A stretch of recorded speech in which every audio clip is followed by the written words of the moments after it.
비교하기 위해서 전문가들이죠. 분석을 위해서 포함된다. 따라서 모토로라 입장에서 뭐라고 주장하고 있냐면, 자, 비밀, 그죠? 유지, 계약 자체가, 이 조항 자체가 한마디로, 닐슨으로부터 받은 이러한 비밀 정보 자체는 한마디로 알 필요가 있는, 모토로라 입장에서 볼 때는, 그죠?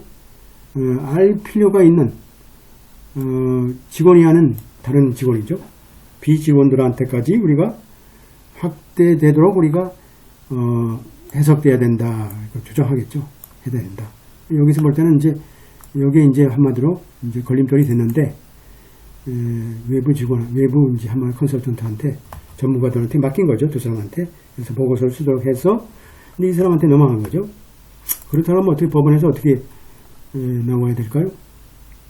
자, 법원 입장에서는 뭘까요? 전통적으로 뭐라고 판시했냐? 전통적으로 판시했다죠.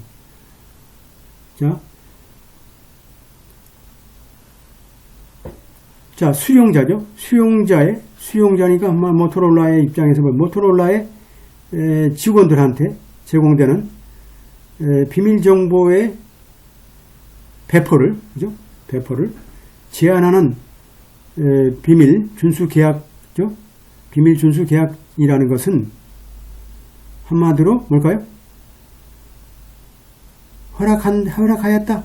한마디로 어디 공개를, 자, 변호사한테는 리걸 카운슬한테는 허락됐다라는 거죠. 우리가 지금까지 우리가 소송에서 어떠한 비밀 정보도 변호사들은 우리가 갖게 되는 거죠. 이게 아주 중요한 단수 조항이고, 또 뭘까요? 자, legal counsel and other 전문가, professional, normally engaged by receiving company. 예를 들어서 technical consultant, 그죠? 이런 거한테는 우리가 아무리 비밀 준수 조항이 있다 하더라도 우리가 이런 핵심적인 전문가한테는 우리가 허락돼야 된다. 그런, 그죠? 이런 중요한 판례가 있죠. 이 판례야말로 우리가 모토로라가, 그죠? 결국 살아나는 그런 역할을 하네요. 5,700만 달러 뭐 얘기도 하고, 엄청난 손해배상이 있을 텐데, 뭐 이런 것들이 결국은 이러한 판례 요거 몇 줄 때문에 우리가 살아나는 거죠. 최근에, 하지만 프랭클린 코트 입장에서 뭐라고 또 판시했냐면, 자, 직원들에게 정보에 대한 공개를 제한하는 이러한 비밀 유지 조항 자체는 명백한 표현이다라는 거죠. 한마디로 당사자의 의도라는 게, 자, 직원들한테 있고, 혹은 제공하는 당사자가 예측할 수 있는, 그죠? 직원이 아닌 타인이, 그리고 수용하는 당사자가 뭐 공개를 하겠죠. 공개할 것이라고 일반적으로 제공하는 당사자들이 우리가 쉽게 예측할 수도 있는, 그죠? 이런 직원이 아닌 타인에 대한 명백한 우리가 표시가 되어 있다는 얘기죠. 그 의도가. 그 뜻은 뭘까요? 명백하게 지금 나와 있는 거죠. 명백하게 직원이 아니면 우리가 공개하면 안 된다라는 명백한 내용들이 우리가 나와 있죠.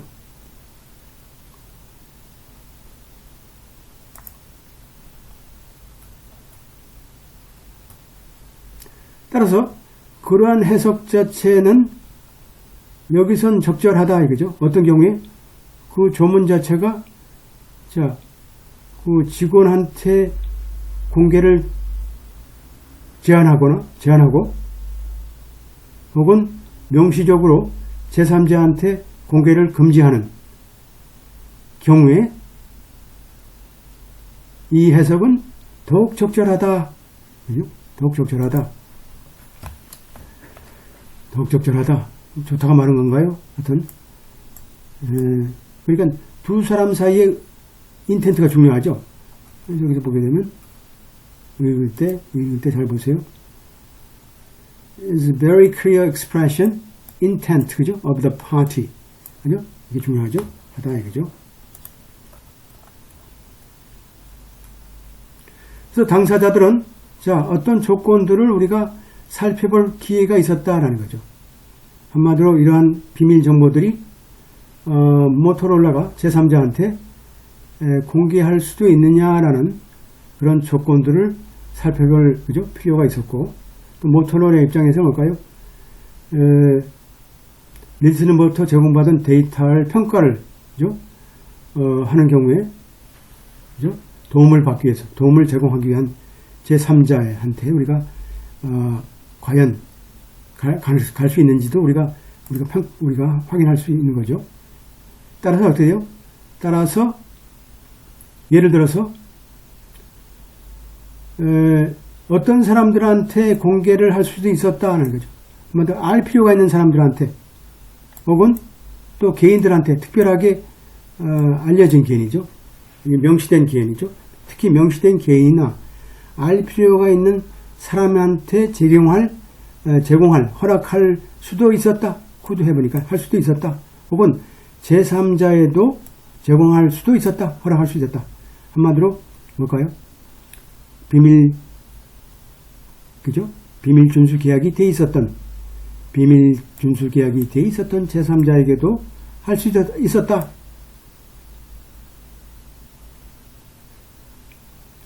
최소한 닐슨과 모토로라의 계약의 조건에 있어서의, 그죠? 최소한 제약적인 측면이죠. 최소한 있는 경우 있는 그런 조건이죠. 한마디로. 혹은 뭘까요? 혹은 애독 베이스니까 뭘까요? 기본적으로 긴급하게 제3자한테 먼저 닐슨에 의해서 우선적으로 인정된 제3자에 의하여 우리가 임시로 할 수도 있다는 거죠. 이러한 옵션들, 이러한 선택 방안들, 이러한 것들은 우리가 계약 당사자한테, 그죠? 필요한 것들이었고, 또 최소한 제3자한테도 최소한 공개되도록 할 수도 있었다. 공개할 수도 있었다라는 거죠. 공개할 수도 있었다. would 해보니까 할 수도 있었다. 모토로라와 닐슨 자체는 자, 이러한 옵션을 이용하지 않았다. 대신 그들은 이러한 비밀 정보, 그죠? 비밀 준수, 공개 정보, 그죠? 공개에 대한 일방이죠. 완전한 어떤 전면적인 플래시죠. 전면적인 금지에만 우리가 약속을 했고, 그것도 제3자에 대한 거죠. 따라서 법원 입장에서 뭘까요? 뭐라고 판시했냐? 법의 입장에서 볼 때는 모토로라가 자 의무를 위반했다, 맞죠? 비밀 준수 의무를 위반했다. 이러한 비밀 정보를 한마디로 명시된 제3자한테 제공하여 준수 의무를 위반했다라는 거죠. 그러니까 뭘까요? 계약서라는 건 사적 자치 원칙에 따라서 두 사람 당사자 사이에 모토로라와 그죠? 모토로라와 닐슨과의 우리가 계약에서 우리가 예측할 수 있는 여러 가지 사항들을 우리가 도출해서 명시하면 그만이죠. 명시하면 그만인데 이제 이게 뭐 두루뭉실하게 되다 보니까 모토로라 입장에서 뭘까요? 제3자까지 끌어들여 가지고 넓게 법을 해석하라고 주장하고 있지만 사실은 이렇게 구체적으로 비밀 준수 조항에 대해서 나올 수 있는 가능성에 대해서 충분하게 뭐 양쪽 다 이제 뭐라 그랬어요? 법원에서 너만 잘한 게 아니고 너도 말이죠, 그죠? 제3자한테 제공될 수 있는 정보가 뭐 있는지도 우리 확인할 필요도 있는데 이런 거 안 한 거죠.